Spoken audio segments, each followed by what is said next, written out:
வாயில் போட்ட உடனே கரையும் அத்திப்பழம் பேரிச்சம்பழம் கலந்த திருநெல்வேலி அல்வாங்க. அவ்வளோ டேஸ்ட். இதனுடைய செய்முறையை பார்க்கலாங்க வாங்க.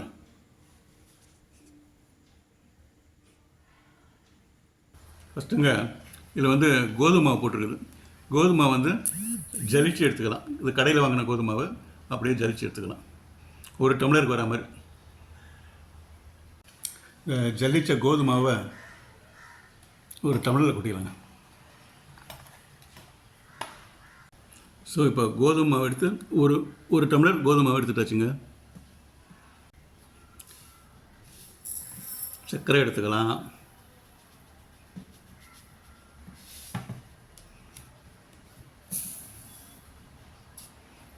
சர்க்கரை 2 டம்ளர்.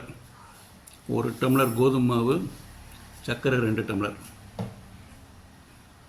அடுத்தது நெய் ஒரு கப் ஊற்றிக்கலாம். இது வந்து அல்வா செய்கிறதுக்கு இது தாங்க மெயின். 3 இன்க்ரீடியன்ஸ் தான் தேவையான பொருள்.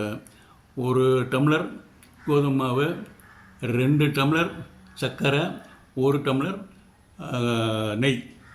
இது தான் ஃபார்மலாக இருக்குது. இந்த திருநெல்வேலி அல்வா இப்போ செய்வது எப்படின்றது அந்த வீடியோவில் அது சொல்லியிருக்குங்க, டீட்டெயிலாக சொல்லியிருக்குது. 1, 2, 1 இதுதான் அல்வாவுக்கு ஃபார்முலா. இன்றைக்கி இந்த அல்வாவில் ஃப்ரூட் அல்வா செய்கிறாங்க. இது பேரிச்சம்பழம் டேட்ஸ் வந்து ஒரு 6-7 பீஸ் எடுத்து வச்சுருக்குது. முழுசாக எடுத்துருக்கு. ஒரு 6 ஃபிக் அத்திப்பழம் எடுத்து வச்சுருக்குது. பேரிச்சம்பழத்தை அந்த கொட்டையெல்லாம் எடுத்து வச்சாச்சுங்க. அது சின்ன சின்ன பீஸாக எடுத்து வச்சுருங்க. டேட்ஸ் இந்த அளவுக்கு பீஸாக எடுத்து வச்சா போதும்.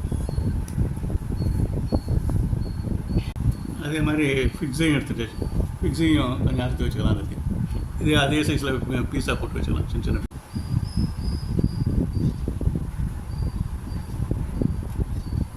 ஃபிக்ஸ் எல்லாம் சின்ன சின்ன பீஸாக எடுத்து வச்சாச்சுங்க.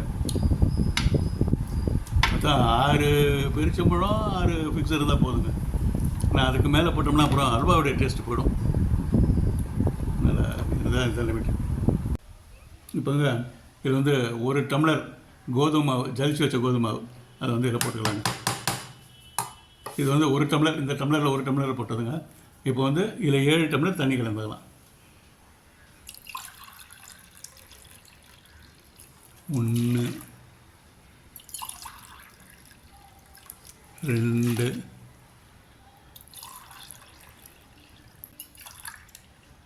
6,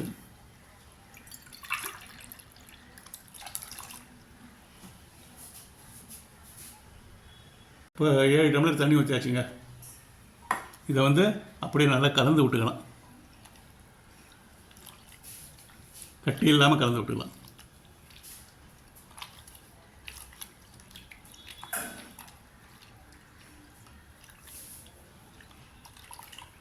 இதுதான் கோதுமை பால். கட்டியே இல்லாமல் நல்லா கலந்தாச்சுங்க. அடுப்பை பற்ற வச்சுங்க. சின்ன கடாய் ஒன்று போட்டாச்சு.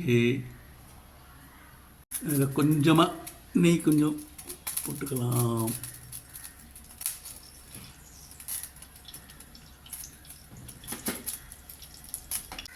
இதில்ங்க இந்த அத்திப்பழம், பேரிச்சம்பழம் ரெண்டையும் போட்டு ஸ்லைட்டாக வறுத்துக்கலாம்.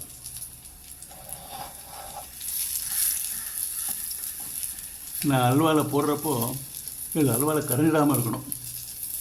இதுக்காக கொஞ்சம் வறுத்துக்கலாம்.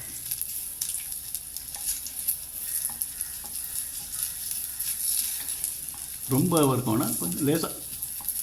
இப்போ நெக்ஸ்ட்டுங்க அல்வாவுக்கு தேவையான கேரமல் ப்ரிப்பேர் பண்ணிக்கலாம். கேரமல் அதுதான் கலர் கொடுக்குறது அல்வாக்கு.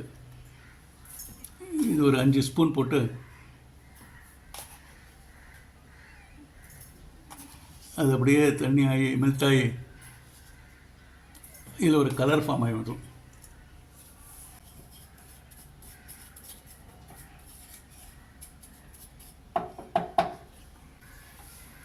கரையுதுங்க.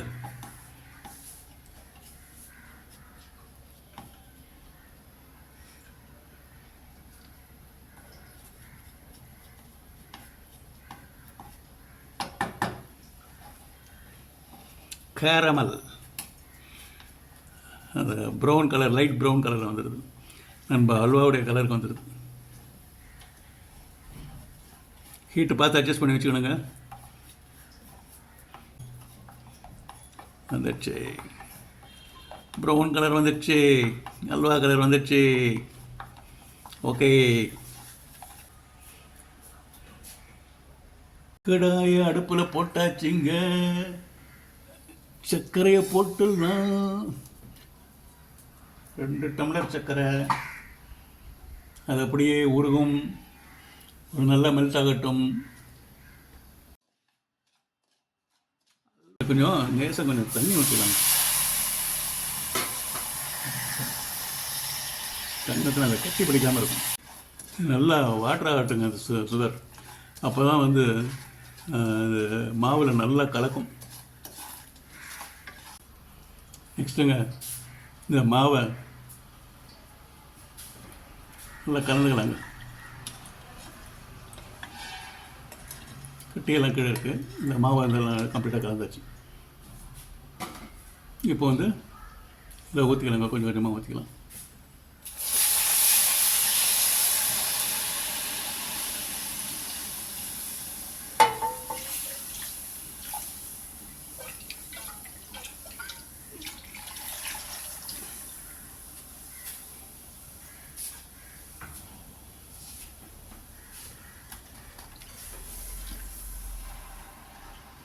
கீழே சக்கரை இருக்குது, அப்படியே கொஞ்சம் கொஞ்சமாக மெல்ட்டாகி இதோட சேரணும்.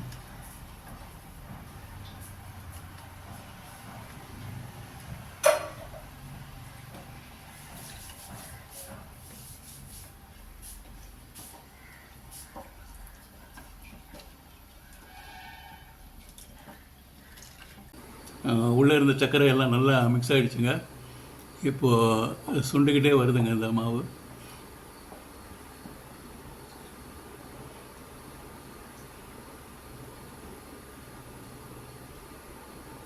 கொஞ்சமாக இப்போ நெய் கொஞ்சம் ஊற்றிக்கலாம். கொஞ்சம் கொஞ்சமாக ஊற்றிட்டு வரணுங்க நெய்.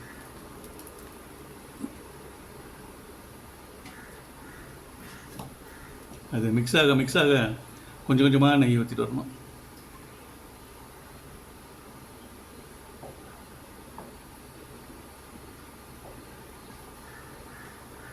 இதுக்கு ஹீட்டுங்க இந்த மாதிரி கொஞ்சம் கொப்பளம் வரணும். ஸ்லைட்டாக கொப்பளம் வந்தால் போதும். அந்த அளவுக்கு நம்ம மேனேஜ் பண்ணி அட்ஜஸ்ட் பண்ணி ஹீட்டை வச்சுக்கலாம். ஓவராக வைக்க வேணாம், குறைச்சலாம் வைக்க வேணாம். இந்த கொப்பளங்கள் வர மாதிரி இருந்தால் போதும். இப்போ கேரமல் எடுத்து போட்டுருவாங்க.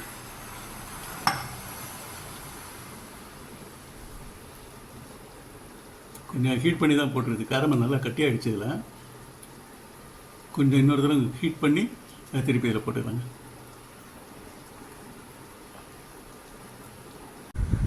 கேரமல் நல்லா கரைஞ்சிட்ருங்க. இப்போ கொஞ்சம் கொஞ்சமாக கலர் சேஞ்ச் ஆகிட்டே வருதுங்க. கட்டியாகிட்டே வருது.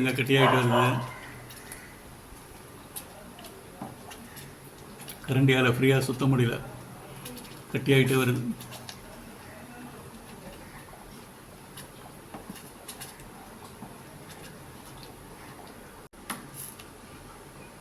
இப்போ நல்லா கட்டி ஆகிடுச்சுங்க. இப்படி செய்தால் அது கீழே சேரக்கூடாது சீக்கிரம். இப்படி செய்கிறப்ப கீழே வந்து சீக்கிரம் சேரக்கூடாது. இந்த மாதிரி பக்குவத்தில் இருக்கணும். மெதுவாக சேரணும் வந்து இந்த மாதிரி இருக்கணும். இதுதான் பக்குவம். அது கீழே மெதுவாக செய்கிறது, சட்னி சேரலை. ஸோ இதுதாங்க பக்குவம். இதில் பேரிச்சம்பழம், அத்திப்பழம் ரெண்டும் கலந்து வச்சோம்ல, ஃப்ரை பண்ணி வச்சது. அது நல்லா லூஸாக கலந்துக்கலாம். நல்லா கலக்கிறதுக்காக, அல்வாவில் கலக்கிறதுக்கு நல்லா லூஸாக தனித்தனியாக கலந்து வச்சு. இப்போ வந்து இதை போட்டுடலாங்க.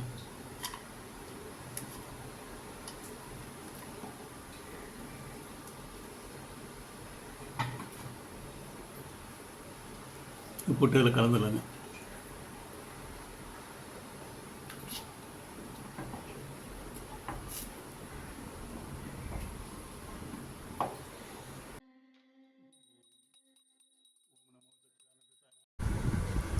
பேரிச்சம்பழம், அத்திப்பழம் அல்வா ரெடி.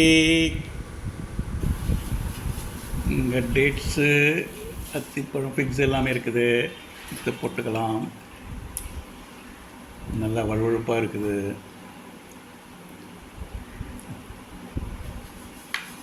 கொஞ்சமாக சாப்பிடலாம்.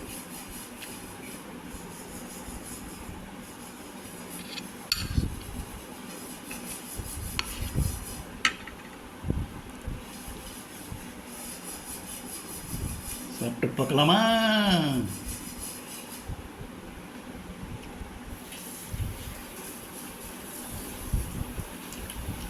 அப்பா, வாயில் போட்டது அப்படியே கரைஞ்சி போச்சு, உடனே கரைஞ்சி போச்சு. கண்டிப்பாக கொஞ்ச நேரத்தில் காலி ஆகிடும் அது. Okay friends, thank you. ரொம்ப நல்லா இருக்குது ஃப்ரெண்ட்ஸ். தேங்க்யூ ஃப்ரெண்ட்ஸ் ஃபார் வாட்சிங்.